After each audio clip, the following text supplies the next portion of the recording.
So the next thing we're going to talk about is JK Armament has 3 different styles of suppressors, and we're going to break each one of those down and what they're specifically built and used for.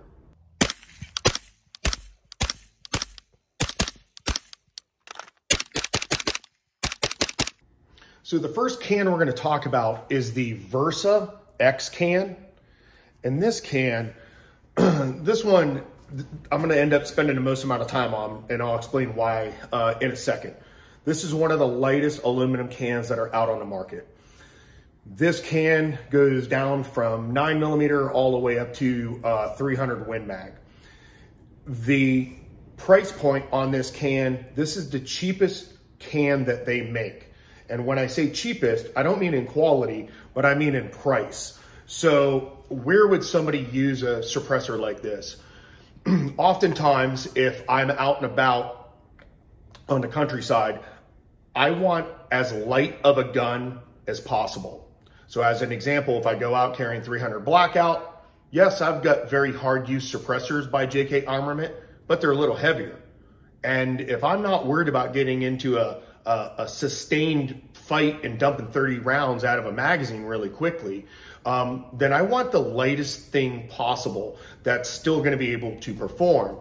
Now, this generally would fall in, let's just say, a hunting line, or a guy who goes to the range, shoots a certain amount of rounds, and what they're looking at round count is once you have gotten the can, I would say, if you're talking about 5.56 or 300 Win Mag, once you got up to about 10, the goal would be let the can cool back down to ambient temperature.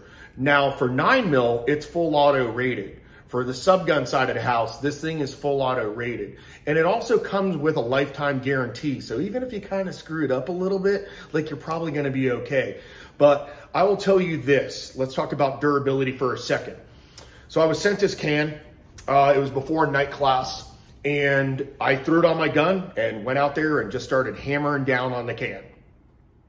I noticed the can was changing a little bit of color, so I took a picture of it real quick and I said, hey, listen, you know, this can's really smoking. It's doing its job, but I mean, is this normal? And what happened was I was supposed to have been sent an SBRXcan, which is a hard use can. So I basically did, I would say, within a 10-minute period, 4 28 round mags out of my gun. And then I did it 3 more mags after that. What ended up happening was I didn't destroy the can, but you're not going to be able to really see. Let me see if I can step out and you can use that light. You might be able to actually see a little bit of where the baffles are starting to disintegrate, but the can still held up. That's what my point is. My point is that this is a lightweight, durable can. Now, what eventually was going to happen is I was going to erode all the baffles because they're already starting to erode. And I abused this can in a manner that it wasn't supposed to. So like I was saying earlier, for those that are going hunting, for those that aren't doing a crazy amount of shooting and you want as lightweight as possible, think about it like this. Most hunters, they zero their gun, which is usually like 4 rounds, because they had it zeroed from last year, unless they did something like drop it or whatnot. So most of the time, they fire a few rounds out of it, and then they go off into the wood line. And these cans are great. I put them on my 45-70. I have them on my 44 Magnums, which are lever guns, and I don't need anything crazy because I'm not running them and cooking them like that. So just a couple things to think about as far as attributes go. I had already covered the calibers that we talked about from 9mm already all the way up to Win Mag. The next can that we're going to talk about is known as the RCXcan, and what will that kind of handle for abuse?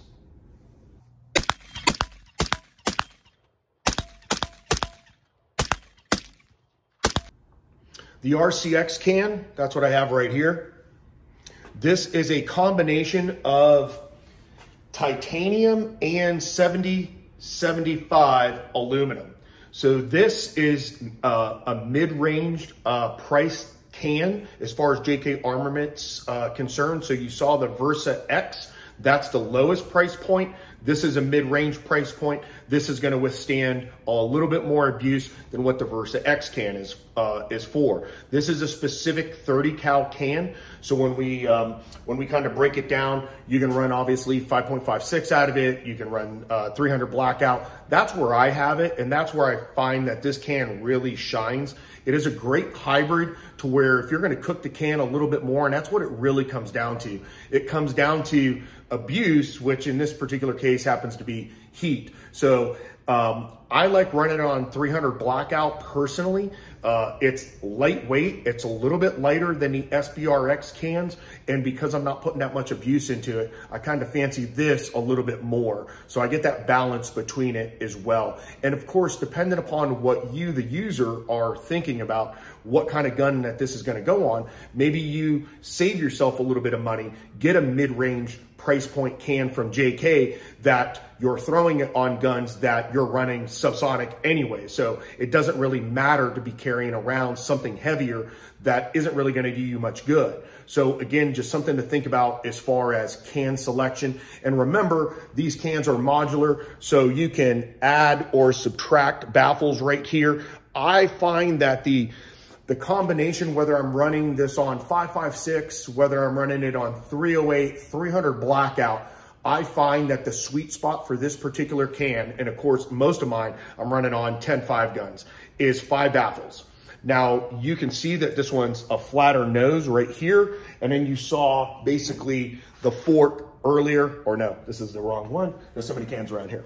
This is the fork right here, which helps on flash if that's something that's a concern for you.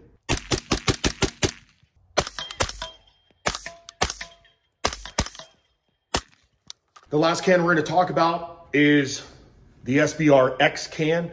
This can is what you would consider a hard use can. So this is the highest price point that JK Armament has, and this can you can do like anything else. Go hammer down on it, not have to worry about it. I have it set up on this Noveske 10.5 right here. So for me, I'm running it on their War Eagle, which I really like. It is a really nice break. You don't have to really worry about clocking it in any particular direction. But this particular can, it's made out of 17.4 stainless with a T1 Gal 4V titanium grade S. So to the nerds out there, damn man, it's like Patrick Swayze hit another guy. I hope you love it. Again, running 223 all the way up to 300 Win Mag. Again, it's at a higher price point, but everything as you're starting to see is based on what exactly are you going to do with it. I kind of equate it to scopes on rifles. I have some scopes that are $4,500.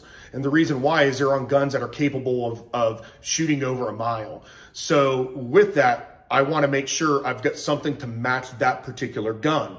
However, when it comes to 22 caliber guns or some other guns that I have for my son, then I try to marry that scope based on what that gun's capability is. So I might have a Burris, or a lot of times I have a hunting grade hollow, not hollow sun, but a Vortex on some of those guns. So I try to marry the scope to the actual gun.